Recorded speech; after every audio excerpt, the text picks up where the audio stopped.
Leader Fan Radio Network. Tweet that. And KFAN.com. 1 minute and 50 seconds past the hour, 3 o'clock Central Standard Time. We welcome you back to a Monday edition of the Afternoon Aardvark on a still rather chilly, rather brisk Monday afternoon here in the Twin Cities of Minneapolis and St. Paul, even though we're approaching, I think, the month of March. My name is Dan Barreiro. I'm your favorite weather terrorist. Guardsy produces the show, and we are delighted that you are a part of today's festivities as we wrap up a very, I think, entertaining, controversial, eventful Winter Olympiad in Italy. That'll be certainly a big part of the conversation today through at least two of our guests, maybe even three. But there's other stuff that we will be discussing throughout the program as well. Might be a seal of approval before we're done. And a lot's to get to between now and I'm assuming we're out at the usual 6:30. Tonight, the Bradshaw and Bryan KFAN text line has been rebooted for your purposes. 64686 is the number. A lot of miracle talk, because not necessarily because we should describe what the U.S. did yesterday during Sunday sermons as a miracle, so much as, 46 years removed from beating the Soviets and then going on to win the gold, and is this a different kind of miracle? So the M word is out there a lot right now. But I must tell you that the game that I think more than hockey, maybe more than football, maybe more than baseball, although you could say the Twins need a miracle, need several probably. The game that needs a miracle more than any other at this particular point, and I don't even think it's close, is the game of basketball. The game of professional basketball. And the miracle that I'm waiting for, and I'm not holding my breath. I'm not. The miracle I'm waiting for is the ability in processing a professional basketball team's loss to concentrate not only on the players that team is missing, but the players that, if it applies, the other team is missing. I know I ask for a lot. I really do. I understand. I'm a dreamer. But I don't think I'm the only one. We are almost daily browbeaten with this nonsense that in the case, for example, the Minnesota Timberwolves, they're the only team that's not always at full strength. And so if we're looking for reasons, for example, to explain why we got blown out by a middle-of-the-road Philadelphia 76ers team on a random Sunday night here in the Twin Cities of Minneapolis and St. Paul, we must search for what? Who didn't play for us? What are you supposed to do? How can you win? How can apparently you even compete? Last night, I believe we were without our world-class defensive center, Rudy Gobert. The much maligned, I might add. The rest of the time, Rudy Gobert wasn't available. And that's on him. Much as we talk about, I think I liked the message he conveyed in the locker room the other day. I think you did too. There's got to be some self-awareness, and he's put himself in a position where it's not technical fouls, it's flagrants, right? So he got nailed on another flagrant 2 games ago. That meant now he's going to miss. Is it one? Does it go up? We'll ask Johnny. Yeah, Johnny will know for sure. At some point, whether you start missing 2 with your next flagrant. So, yeah, I'm not letting him off the hook for that. But he's not available for one reason or the other. And who else was out? Naz Reid. Shoulder soreness. Shoulder soreness. I mean, we all know Lindsey Vonn would have played. More on that later, by the way. The developments in that story are a little bit sobering. But I digress. Given the dunk-a-thon that ensued, especially after the Kids Center, the Stifle Tower knock off, I should say, showed he could rival Joe Smith when it comes to getting 2 quick fouls, got in foul trouble. The lane was wide open for the Sixers, and they got the word. their coaching staff obviously said, nobody's going to stop you. Just go to the basket and dunk. Or get near the basket and dunk. So it hurt not having Rudy. We were reminded about the number of shots, forget altering, the number of shots he prohibits from ever being shot, where players get around whoever their would-be defender is, and they're saying, I got a clear path. No, I don't have a clear path. I better like dribble it back out or to the side. They call them like the excuse me's. That's it. And then you turn it back around. That's it. And obviously, not having Naz Reid, number one guy off the bench, that hurts too. But I'm not a great basketball mind. But I do think Philadelphia was missing a couple of fairly important pieces. Now, the joke with them is street clothes, obviously. In the case of who's their center who was out? Joel Embiid? Joel Embiid, I think I believe they had played, double check, I think Philly had played the night before. Regardless, Embiid is still on some restrictions in terms of how often he plays. And Paul George is out for taking some illegal substance, right? So he's in the middle of a lengthy suspension as well. They did play against New Orleans on the road. Oh, they did. Is that right? I don't remember hearing that being brought up. All I heard last night after was excuse after excuse after excuse. So that's the miracle this league needs. And I get it. You and I talked about this in the vestibule, Studio C. The league is now wired to say, you just put up your arms. It's the nature of the league now. Just happens. You might win by 30 one day and lose by 40 against a team missing 4 players the next. Just part of the deal. Don't overreact. Everybody does it. It happens to everybody. I'm not here to say you have to overreact, but I am here to say, let's at least be honest about it and fair about it and tell the whole story rather than fixating on, that's a lot to give up without Naz and without Rudy. What are we supposed to do? Is this too much to ask that you don't conveniently leave out who else was missing from the other team?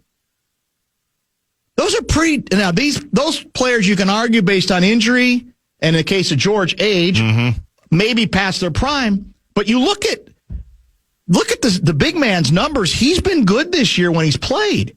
And all I'm saying is every game is different. We don't know what difference any of those players would make. But if you only report on or narrate on a TV broadcast what we're missing, I mean, are people that naive? Well, yeah, that's right. Oh, yeah, that's right.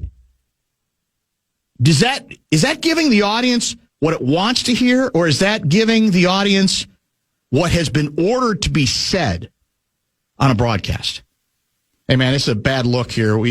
It's our second game back from the All-Star break, and we're getting blown out of the gym by a middle-of-the-road team. Can you just keep it in check a little bit and remind?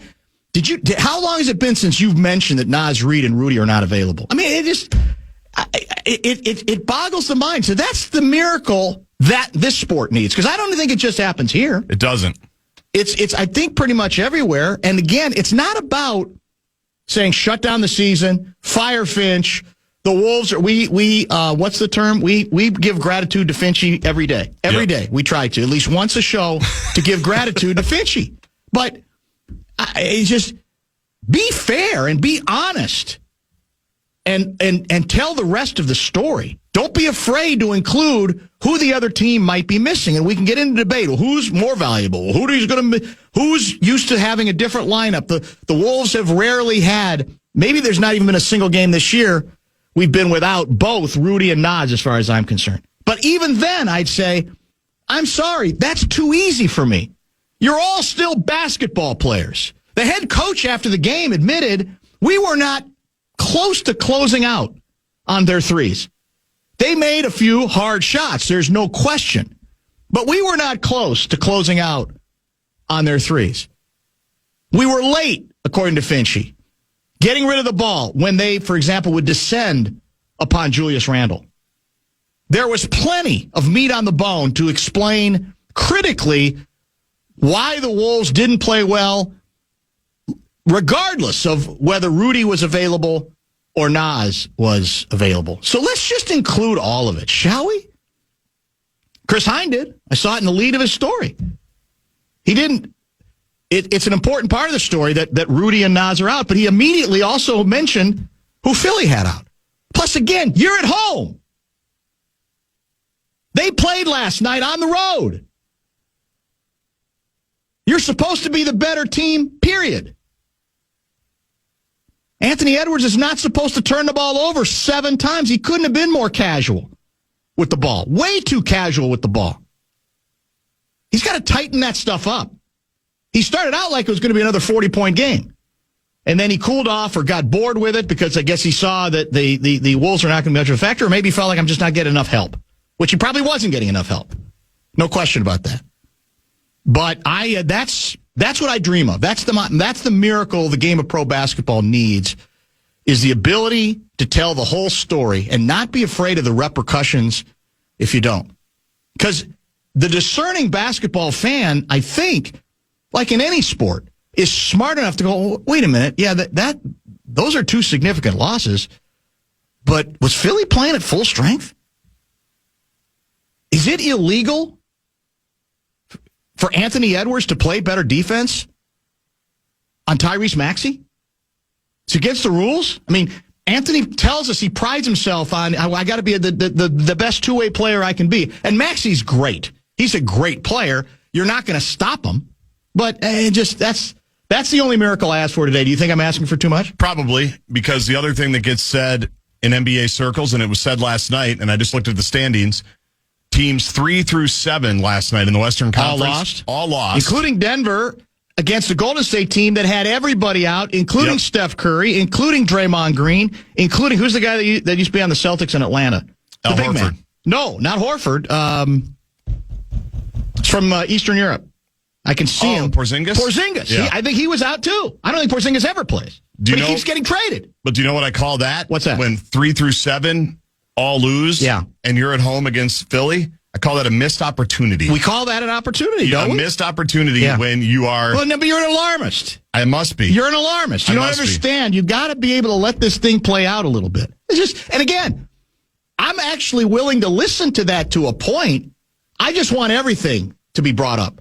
I just don't want the stuff that's convenient for the home team to bring up. And to his credit, I don't think Finchie made a big deal of that. He did mention that Randall also was playing under the weather, apparently. Yep. Which may be true. I don't know. There's other times we see performances like that from Randall, and he's not under the weather, so I don't know. I mean, he's had some great moments. He probably was worthy of an all-star berth this year. But let's just have the willingness to tell the whole story rather than the one that's so inviting to make the home team look better than it needs to look. The home team does not deserve to look good after a game like last night. It just doesn't. Sorry. That'll at least be the policy on this program. So we'll keep dreaming and hope for that day, that miracle that I doubt will be coming anytime soon. Want to be at the next big game or concert? We're giving away tickets to the Wild, Santana, the Doobie Brothers, Chris Stapleton, and plenty more. You can enter today at KFAN.com, keyword contests.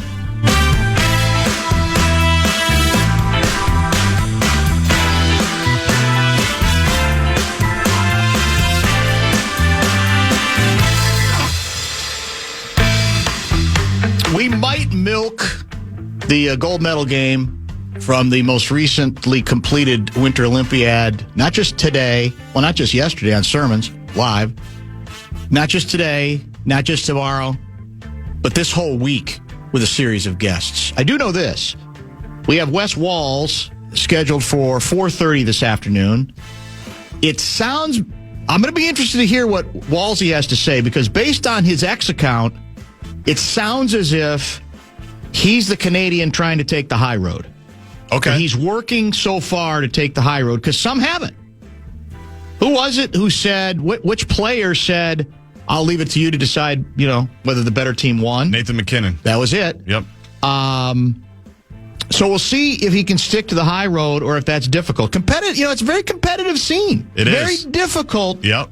to be gracious at a time like this. I, to a certain extent, understand it. So he's going to join at 4:30. And we taped an interview right before the show with the legendary one, Al Michaels, to talk not just about the Miracle 46 years ago. That game was, I think, 46 years ago yesterday. But also, he's a big hockey guy. And what he watched yesterday, what he saw, where he thinks the Miracle comparison fits this time around, where he thinks it's completely overdone. And we got in a lot of good talk eventually about the old ABC Wide World of Sports show, Rune Arledge. He worked with Kenny Dryden, who we had on the show, thanks to our good friend Luigi.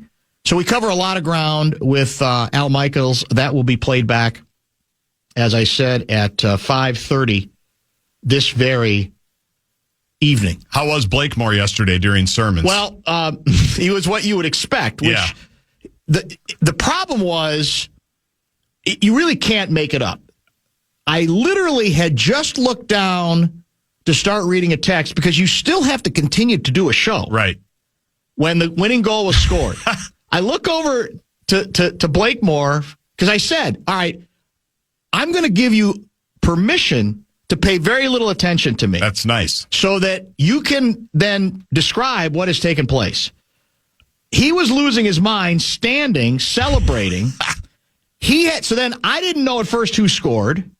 He didn't know who scored. And so that was probably the most awkward moment of what ended up being, I think, a pretty good show. We had a great guest lineup. Micheletti helped us out again. We had Luigi on twice. I heard that, yeah. So, but it was, that's great. That's the hard part in that sort of situation. Because then you're privy to when they're going to start showing replays, what are you going to be able to see, all that sort of thing. So it felt like they didn't play the replay forever. You're right. They didn't. They decided to go with the old, we're going to continue to give you the thrill of victory, right? The emotion of the moment. I caught worst case scenario. I didn't catch sermons. I caught worst case scenario driving in between things yesterday. And so Max obviously is Hootie Husing is what they changed it to. Hootie Husing with Blakemore and everybody else. And they had a caller on for what seemed like forever. And this caller was so energetic and he had all this life and all this zip and pop. It was basically gold medal fan line. I'm not joking. I want to say it was 3 full minutes before I realized it was Helvey.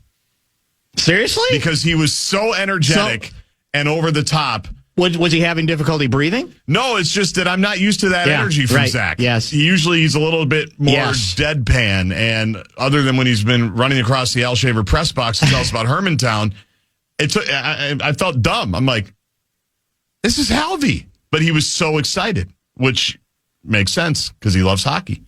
Well, it was quite a day, obviously, quite a morning here, afternoon there.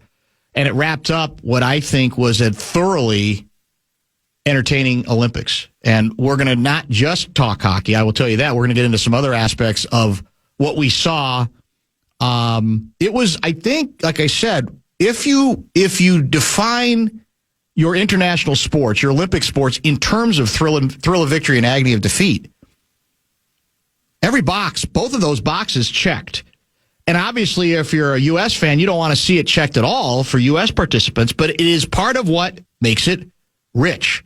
That was a lot of what we talked about with Louis yesterday was, as he said, for whoever was going to lose that game yesterday, because we talked about both seeing the same thing in the eyes of the Canadian players.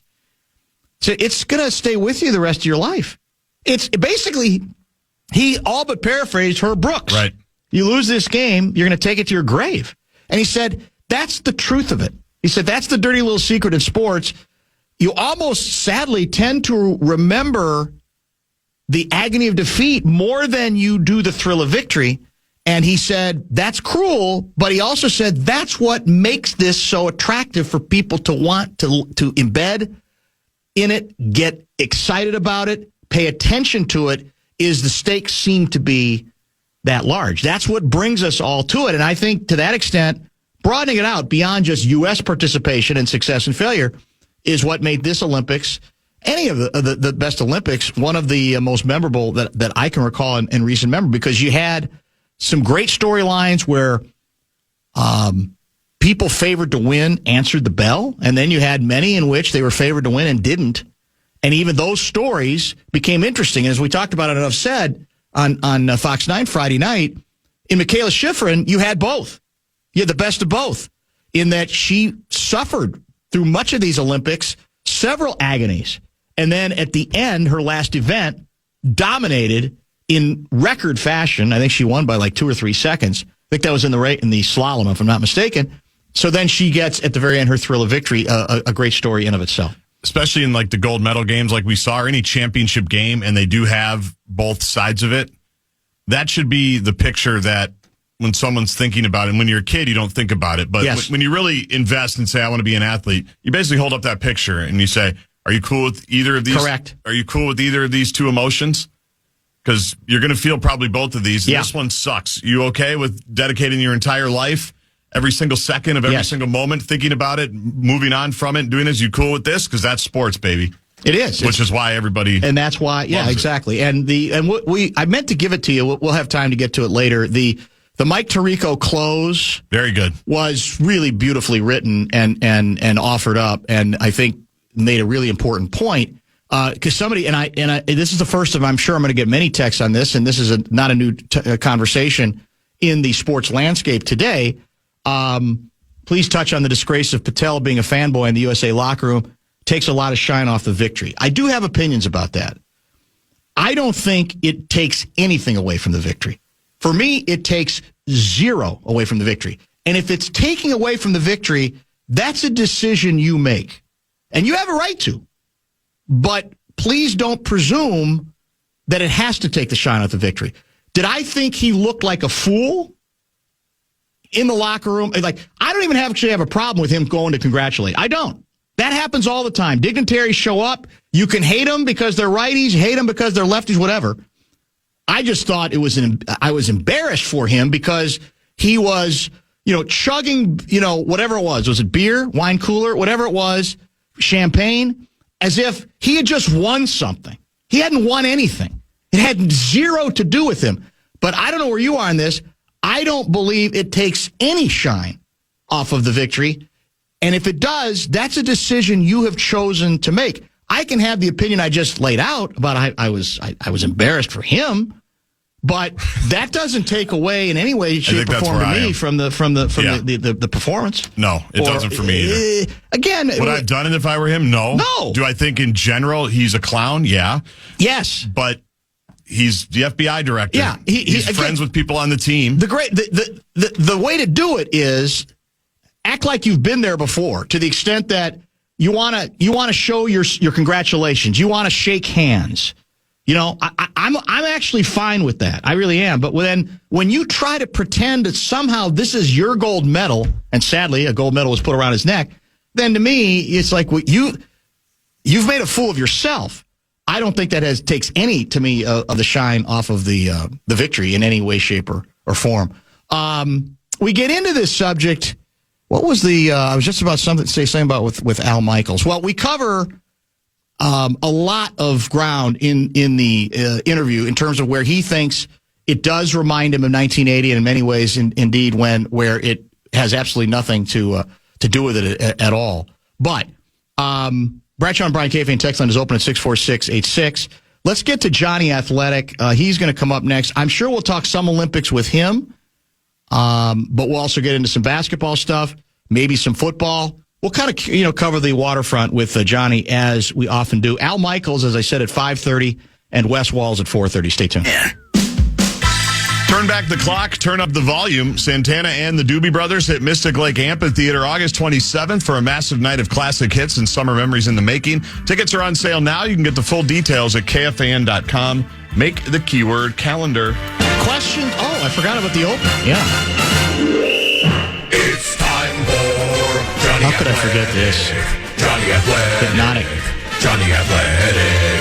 And he's on the Dan Barreiro right now. I wonder if Jonny Athletic... No, I know the answer to this question. I know Guardsy's not old enough to understand this reference. Jonny, I assume you two are too young to remember a program called the GE College Bowl.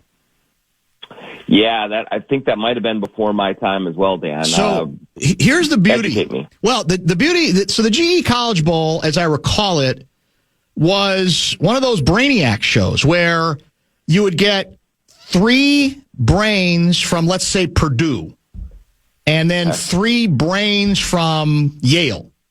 Actually, I think there were often 3 teams, and then maybe another one from, you name it, I guess, maybe UCLA.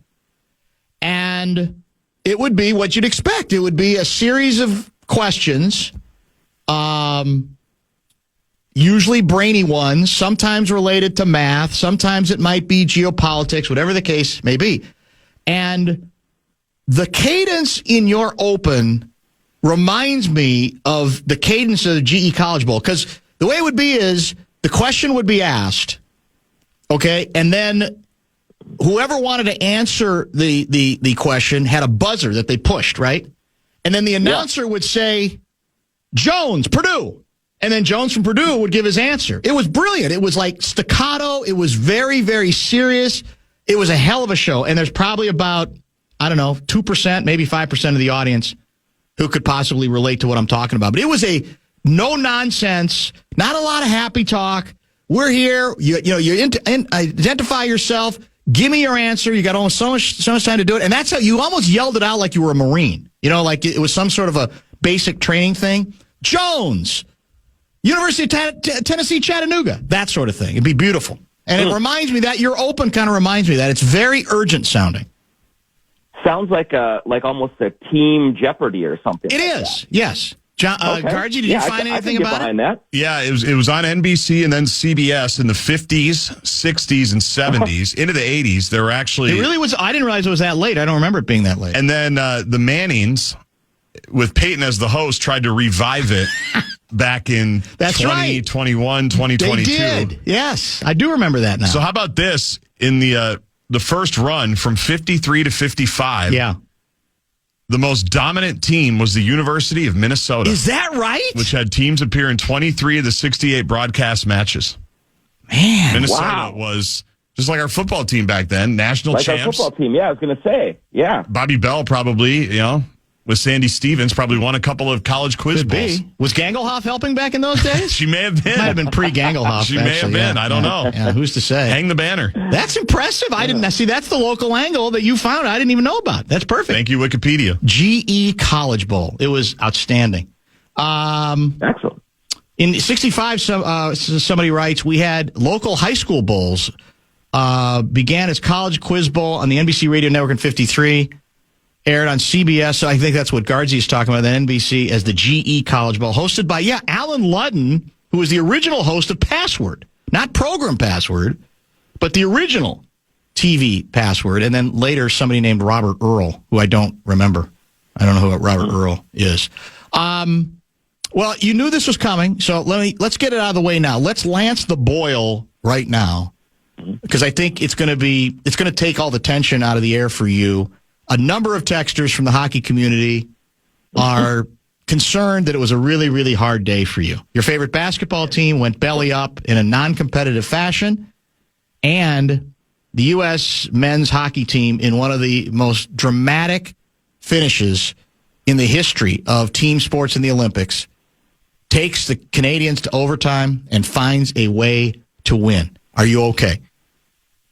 I think I'm going to be okay. I do, I think I've said this to you before, Dan. I delight in seeing, every time something good happens in the hockey community, we see something on social media like of a Jack Hughes bloody tooth, and the NBA would never, and I can tell you, like Don Draper in Mad Men, when something good happens in the NBA, we don't think about the NHL and hockey at all.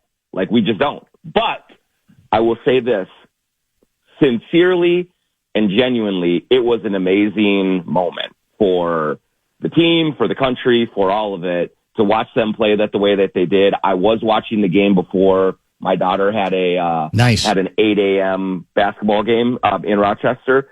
And not only, you watch the game, but also at the end when the Gojo kids come on the ice I was weepy. Like, I mean, it's amazing. Like, just those kinds of emotions, that kind of feeling, that kind of, it's very hard for the U.S. to be an underdog in anything right now. But we are underdogs in hockey that way. And for them to win like that and play such an amazing game and the goalie to stand on his head the way that he did, it was fantastic. Like, it was awesome.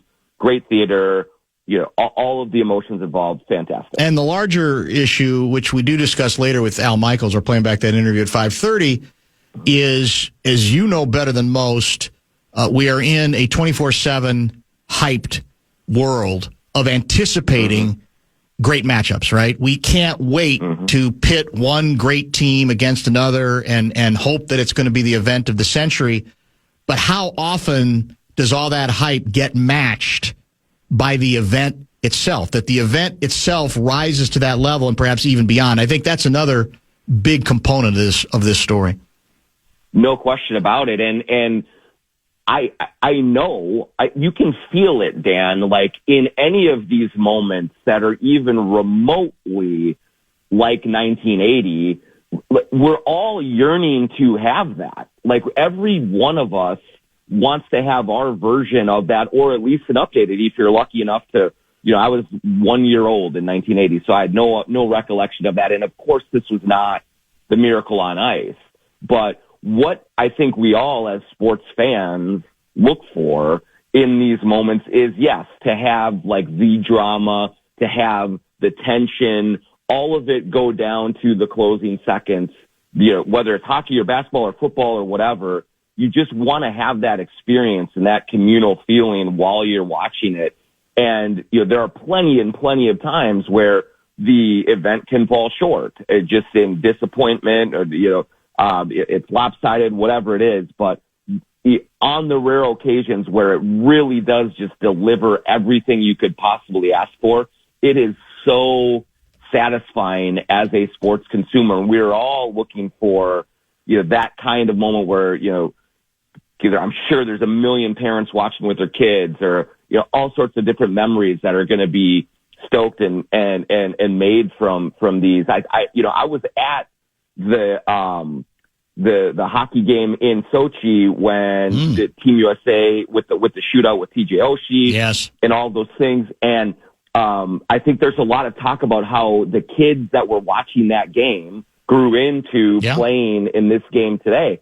And that's just that's the power of sports, man. It is so cool. And Mike Tirico hitting the absolute grand slam walk-off at the end to really encapsulate it. Like, all I want as a journalist, as a sports fan, is to have the hairs on the back of my neck stand up. And that's exactly what happened in that moment. It was fantastic. And to that extent, in the gold medal game, hockey delivered in both the men's gold medal game and the women's. I mean, that's the twofer that has to be put into this conversation. Now, obviously, the depth of competition is not as great yet on the women's side. But once you got to the two teams that matter at this point, Canada and the U.S., obviously, it couldn't have been any more dramatic than it was, for sure.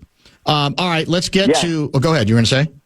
Oh, just one other thing. Sure. Like, juxtaposing it. So, we also had a great basketball run in the Summer Olympics with that Team USA. But, it was an incredible theater, incredible drama, Steph Curry and all that. The different feeling, though, is that obviously the United States in men's basketball is the heavy favorite. And so, I loved watching it, but you certainly do have a different feeling in men's hockey where it feels like the deck is stacked against you. You haven't won a gold medal in forever and all those things. So just a little different feel for it, but it was awesome. Would you endorse the idea that has been trumpeted every once in a while, but never followed through on, that basketball, by all rights, should also be in the Winter Olympics and not the summer?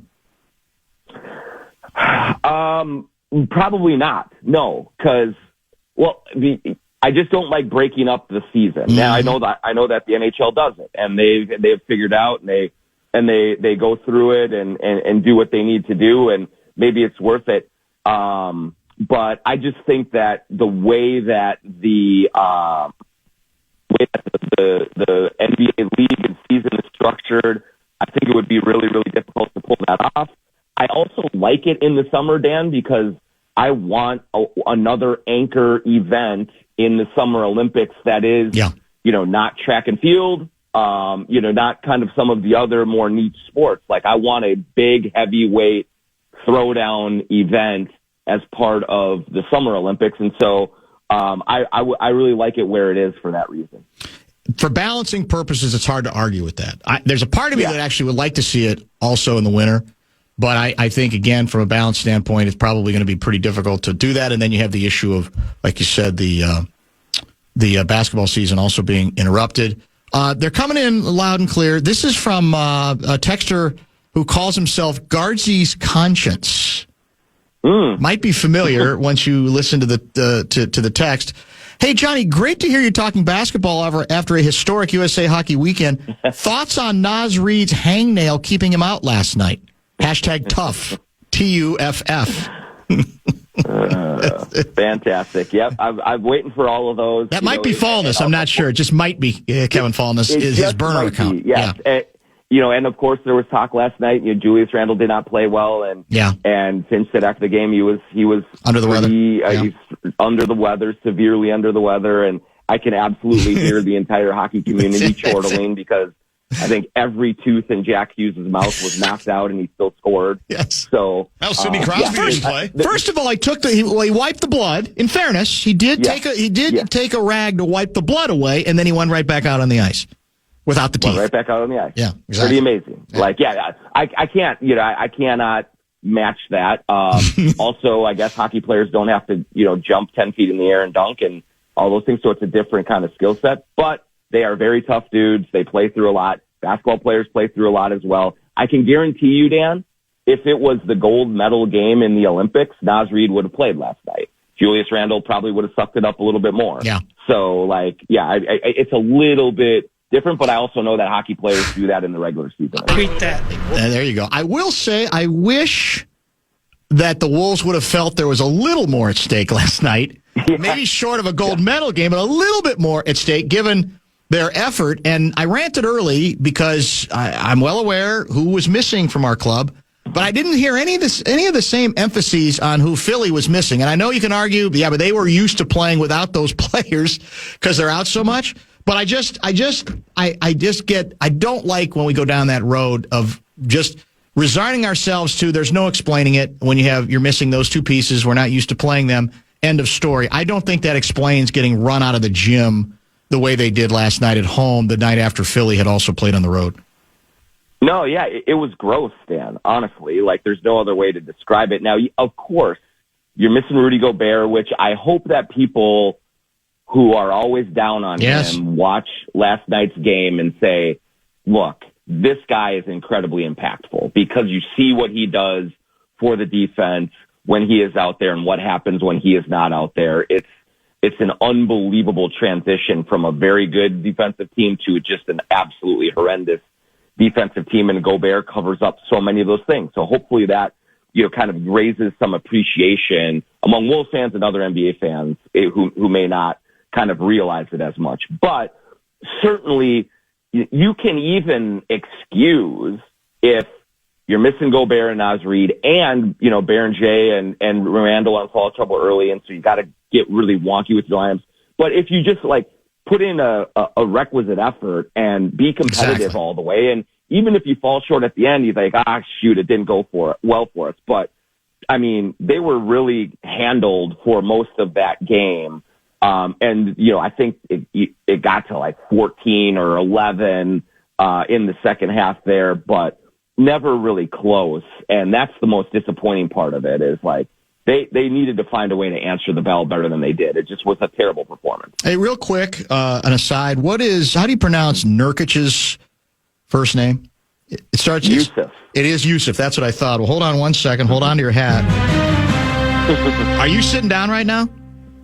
I am, thankfully. Breaking news. It broke about an hour ago, but I don't want to startle you too much. Utah Jazz starting center Yusuf Nurkic will undergo a surgical procedure on his nose Wednesday that will sideline him for the remainder of the season. So it sounds like the commissioner's fines have really gotten through to Danny Ainge and company in Salt Lake City. Yeah, I saw a joke on Twitter about that where it was like Ainge pulled the "got your nose" trick on Yusuf Nurkic, like Right. you do on the kids, and he's got his thumb between his two fingers Yes. and say, "Hey, we got to have surgery on that. We got That's to get too rid good. of it." That's fantastic. It is like it's an onerous part of this league, and what I don't like, and I understand, like when you're in a position like the Jazz, the Wolves were in it before they got amped. A lot of teams go through it, and the allure of getting the franchise guy is so enticing and so impactful that you kind of gotta pull out all of these stops. But I don't like the constant defense of it as, well, this is just the way the system is going. You have to acknowledge this is terrible for the game. You just have to acknowledge that a mockery is being made of it. And I don't know exactly how they fix it, but I just don't want the full-throated defenses of, well, the Jazz are actually really smart here. No, this is really unfortunate that they're in this position, and what they're having to do, it does kind of hit at the integrity of the sport, and a lot of other teams do it too, and it is the worst part about the NBA right now. I've got two league-wide issues I want to try to explore, because I don't want to go too deep into the Wolves deal, because we get back into that issue of hyperventilating over any one game. I just want people to properly examine everybody who was out in that game. This was actually, Kendrick Perkins brought this to my attention. He put it under the category of preach, and it's a tweet from Rashad Phillips. And he writes, the NBA has tried to get away from point guards and replace them with wing initiators, and that experiment has been a complete disaster. Bring back the point guard, Yoda. Age-old question. So is it that the league has gone away from the pure point guard because it's fashionable to go another direction? Is it because they just don't exist, or there aren't as many of them as before? Does that person have a point here? What do you make of that? Yeah, I think that the game has evolved to a point where, generally speaking, forever and ever, that position was the little guy, right? Yes. 6'1" and under, and that they were the quarterback, and they ran the show, and they facilitated for everyone else, and they thought the game and did it that way. And that was really, really important for a team. But the problem that has arisen for that particular player is that nowadays the game has evolved to a degree where there is so much higher skill level offensively at every other position that you really have a hard time overcoming a size disadvantage with a player like that. And so they will, if your four-man can handle it and shoot it from the outside, they will pick and roll and hunt that one who is 6 feet tall, and they will just attack over and over and over again. And a lot of times, Dan, that point guard, not all the time, but a lot of times, was not a shooter at all and not a threat to score. And you just have to be a threat to score everywhere else in this game right now. And so it has rendered that position demonstrably different than what it used to be. And it's easier to kind of find the weaknesses from those traditional point guards and exploit them. And so I think that the answer is probably trying to develop that position just with 6'5" guys more and 6'6" guys, but that's a really hard thing to pull off. And I think we've been slow to sort of embrace that part, the mental side of the game with the bigger guys. Just the smaller guys were the little smart guys that really just had their, the puppet masters, and that's just gone away because they are too easy to attack on the defensive end. Well, what you're kind of articulating here is a not so gentle reminder that Magic Johnson was absurd as a professional basketball An anomaly. An anomaly, exactly. A unicorn. Yeah, exactly. There just are not those guys. At that height. Yeah. That's why he's top 4 in the history of the league, is because he could do everything that Chris Paul could do, but he was also 6'9". Correct. And so just like we have not seen anyone like that sense. LeBron is probably the closest thing. You're right. That's true. And so it's just so difficult to do that and to cultivate that feel as you come up through AAU and do all these things. It's really, really hard, man. Have you heard about Paul Pierce's idea to spice up the game? Oh, boy. I have not. I'm buckled up for this. Be ready for this one. He believes... Now, look, remember, he's got a podcast, and you got to fill it, right? You got to fill it with something. Yes. He believes that the NBA should change the three-point line to a what he calls an LED line. Let me explain. Like, you can turn it off, turn it back on in certain times of the game. Like, if you're down 10 with 3 minutes in the fourth. It's just ridiculous how I've watched games. It'll be the next 3 minutes of all threes. Like 48 minutes a game, the three-point line should be on only like 30 minutes of the 48. Then we're going to see who's got game. Then you're going to have to get buckets now. You ain't just going to be launching. You're going to have to get money. So how about the LED line instead of the three-point line changes at various strategic points? How you decide when it changes or not, I don't know. What do you think of that idea? I think that's the rub, Dan, is just trying to figure out when it would go on and when it would go off. Here's another one that I've found that is an interesting, totally out-of-the-box idea, semi-related.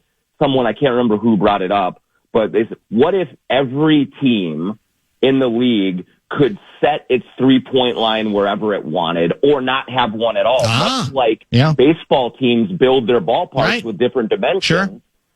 You know, why couldn't individual teams change those things, and then you build your team and cater to it, you know, to excel in however you figure? Obviously, you know, there's a certain minimum length, a distance that the line would have to be, but then you could play around with it. So, I like thinking about things. I think both of those ideas are probably far-fetched, but there certainly is an over-reliance on the three right now that has changed the way the game is played and then the way that you watch it. So any kind of exploration of changing it in some way, shape, or form to breathe in a little bit more of that mid-range, that's one thing that Ant has done really well this year, is incorporate the mid-range, and it's been great for him. So anything more that would kind of get some variance in the way teams play, I'm all for it. One last item, Jonny Athletic joining us, brought to you by RBC Wealth Management. Of all the plans, there have been about 1 million thrown out. Give me the one, not necessarily that you like the most, but the one you hear is gaining attention and maybe favor in the NBA offices. Or maybe there's more than one, for all I know, or it's going to be a combination of things. What have you heard that you think the league seems to be gravitating towards? It seems like, Dan, that the talk of expanding the lottery and flattening the odds even more is something that is getting a lot of consideration. Maybe you expand to include the teams in the first round of the playoffs in the lottery pool. Maybe you expand it to the first two rounds. I don't know, to try and incentivize, you know, getting teams into the playoffs and going and making that a goal to go for it, and then flattening the odds even more so that it penalizes the tankers even more. Now, one of the reasons that I think this one is getting more attention is that it's a relatively simple rule to implement and to explain. There are a lot of really convoluted, complicated, well, if we had this wheel where every team got, you know, a different pick in, you know, in a 20-year span, you know, all of that stuff is really hard to explain to your fans. But this one is easy to explain, and there may be unintended consequences. You could absolutely see the Thunder losing in the first round in the playoffs and then getting the number one pick and getting a Wembanyama type player. That's the risk that you run. But it also is cleaner than a lot of the other suggestions. And so I think that there's probably, that would be where I would bet it would go. I think it could go any number of ways, but I think something clean and simple to explain like that might be the one that gets a little more momentum here. Wolves, we're on a road trip now, right? Is it the next three? Yeah, it starts, Portland, the Clippers, and Denver coming up. So it's a big road trip here. Let's not mess around. This is it, right? No. We said post All-Star break, let's get serious.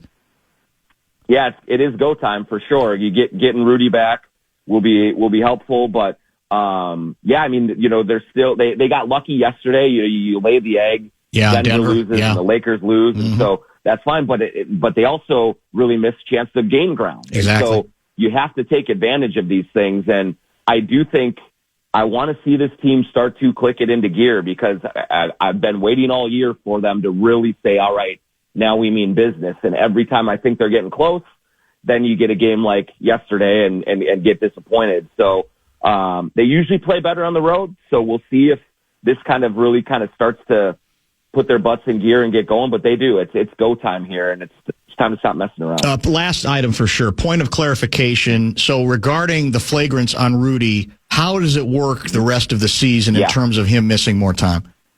Very dangerous right now, Dan. So he just missed the one game with his 7th flagrant foul point.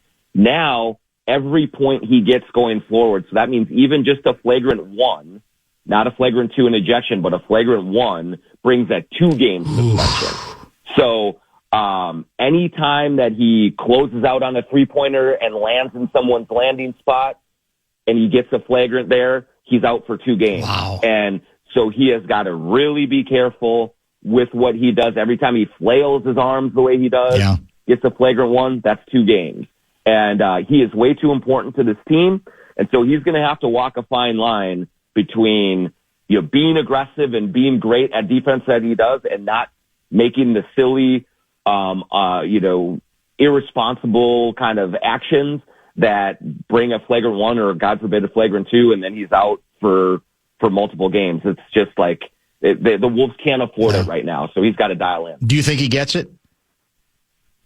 He definitely understands it, but I'm a little troubled, Dan, because I didn't like the response that he gave after I asked him extensively about it when he got his last one on Friday, and he kept saying, "Well, yeah, they hit me in the head all the time, and they never get a flagrant." And I think he's right about that, Dan. I do think he gets hit a lot, in plays that would be flagrant fouls for him that are not against him. But that does not matter at all for his actions. It doesn't justify his kind of play. And so there's no retribution or revenge that the league is going to look at it and say, yeah, you got hit 2 plays ago, so we're going to let you get away with this one. It's just that's the way that he is. This is the way that they call it. So I hope that it starts to sink in, but I fear with the way that he responded on Friday night that he feels more like a victim. Yeah, that's and dangerous. I don't think that's the mentality to have right now. No, 100% true. Great stuff as always, my friend. We'll be in touch. Thank you, Johnny. All right, thanks, Dan. John Krasinski, brought to you by RBC Wealth Management. Don't forget, at 4:30 this afternoon, Wes Walls will join, and we'll chat with Al Michaels at 5:30 tonight. I think you're going to enjoy that. We chatted with him before the show, had to tape it then, and we'll run that back at 5:30 this evening. I do want to get to some more puck talk left over from yesterday. We spent, obviously, almost the entire program on sermons on it yesterday, and we'll get to a little bit more tragic talk as well. Stay tuned.